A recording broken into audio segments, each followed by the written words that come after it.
কি রে তুই সার্জিস আলম না? তোর তো চেনা চেনা লাগতাছে। হ হ ভাই, আমি জুলাই আন্দোলনকারী সমন্বয়ক, আমি সার্জিস আলম। হ হ আমি সার্জিস আলম। শালা আমগো নেতারে নিয়ে বাজে কথা কস তোরা। তোরা তো প্রতারক। তোদেরকে খবর আছে কয়ে দিলাম। এনসিবির খবর কইরা হালাম, ও বিএনপি কিন্তু ক্ষমতায়। ইলিয়াস ভাই, আমারে বাঁচান, আমারে বাঁচান। বিএনপির লোকেরা আমগরে মারতাছে, খুব খুব মারতাছে এনসিপির লোকদেরকে। জুলাই আন্দোলনকারী, জুলাই যোদ্ধাদেরকে বিএনপি মাইরা একদম ফাড়ায় হেলাইতাছে। আমগরে বাঁচান প্লিজ। কি সার্জিস, বিপদের সময় এখন আমারে মনে পড়ছে না?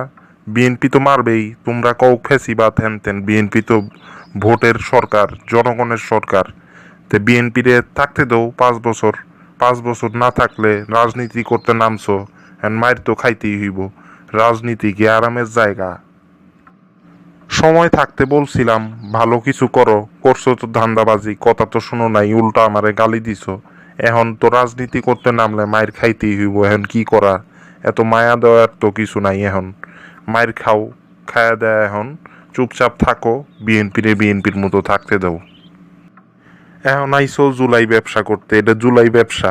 তোমরা যখন মায়ের খাও তোমরাই জুলাই যোদ্ধা।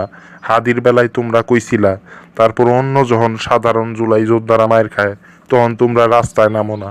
খালি গুটি কয়েক মায়ের খাইলেই তোমরা জুলাই যোদ্ধা সাজো, হ্যাঁ? এসব ধান্দাবাজি বাদ দাও। তাইলে কি ভাই আপনি কিছু করবেন না বিএনপির বিরুদ্ধে?